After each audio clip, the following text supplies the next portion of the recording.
Bonjour chers élèves, bien sûr aujourd'hui on va essayer d'entamer une leçon d'orthographe intitulée les homophones grammaticaux. Leur, quel et quel. Avant de commencer bien sûr je vais vous rappeler, ou bien je vais vous faire un petit rappel concernant le mot homophone que nous avons déjà traité. Il s'agit d'un mot ou bien des mots qui se prononcent de la même façon, mais ils ne s'écrivent pas de la même manière, ils n'ont pas le même sens. Ça veut dire ils n'ont pas le même sens, ils ne s'écrivent pas de la même façon, mais pourtant ils se prononcent de la même façon. Je vais vous montrer des astuces pour ne pas confondre les deux premiers homophones qui sont leur et leur avec S. Mettez bien dans votre tête que c'est pas du tout compliqué. Il fallait faire juste attention à quelques détails que je vais vous montrer dans cette petite leçon. Alors, quand est-ce que je mets l'heure ou l'heure avec S? D'abord, quand il s'agit de l'heure pronom, il est invariable. Il est toujours placé devant un verbe. Il peut être remplacé par lui. Ça veut dire, l'astuce auquel on doit faire attention, c'est que on doit observer la phrase si devant ce l'heure-là, un verbe. S'il y a un verbe, automatiquement, je dois mettre l'heure sans S. D'accord? Puis, j'essaye de reformuler ma phrase en utilisant à la place de l'heure, quoi que ce soit sans S ou bien S dans ma tête, par lui. Et quand le sens reste logique, la réponse, bien sûr, est correcte. Par exemple, ici, nous avons le maître leur a annoncé une nouvelle. Alors, le maître a annoncé une nouvelle. Alors, le maître ici, on voit l'heure. Devant l'heure, il y a à annoncer. Il y a, je peux dire, le maître lui a annoncé une nouvelle. D'accord?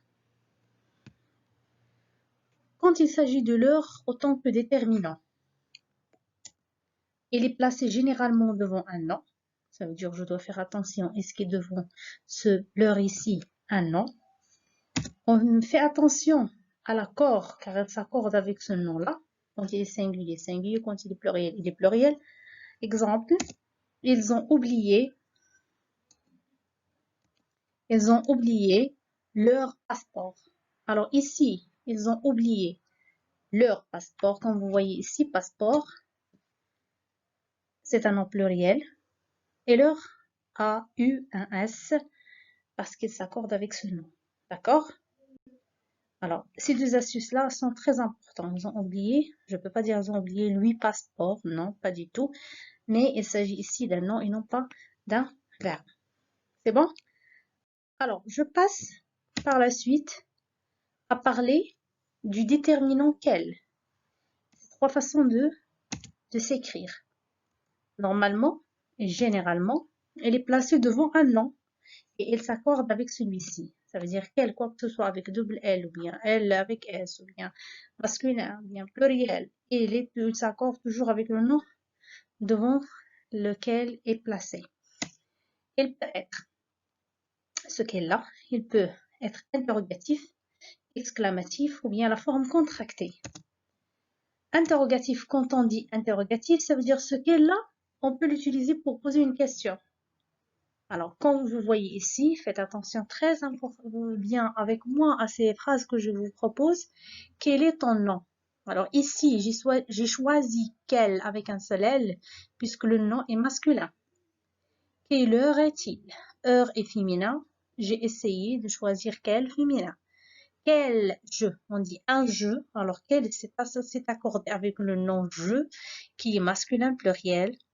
Et vers la suite, quelle émission préférez-vous? Évidemment, émission, on dit une émission, alors quelle s'est accordée avec le nom qui est féminin. On a dit interrogatif parce qu'on se sert de ce déterminant-là, poser une question. Le même déterminant peut jouer le rôle de l'exclamation. Alors, on peut dire quel joueur sans S. Bien sûr, ici, il fallait mettre un point d'exclamation que j'ai oublié normalement. Quelle équipe? Point d'exclamation. Et bien évidemment, ils s'accordent, joueur il est masculin et équipe il est féminin. Et s'ils sont pluriels, lequel s'accorde en nombre aussi. Pour la forme contractée, qu'est-ce que c'est contracté? Ça veut dire elle est composée de que plus elle, que plus il. D'accord? Eh bien, ici en classe, je vous ai déjà parlé de la forme contractée. Ça veut dire que vous avez déjà une idée sur ce terme-là. C'est pas nouveau pour vous. Quand je dis je pense qu'elle est là, il y a une astuce qu'on peut dire je pense que Fatiha ou bien que Ali est là, ou bien une chose, c'est pas forcément un être humain. Cela nous aide beaucoup à savoir qu'il s'agit d'une forme contractée et non pas d'un déterminant simple. Alors, généralement, la leçon est très facile. Il fallait juste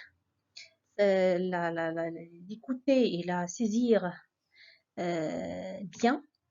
Et bien sûr, la pratique qui compte. On va essayer de faire, ou bien je vais vous préparer 2 exercices, l'un pour les déterminants quels, avec les 3 façons, et aussi l'heure et l'heure, jusqu'à ce que vous arriverez à les maîtriser. D'accord? Alors, il me reste qu'à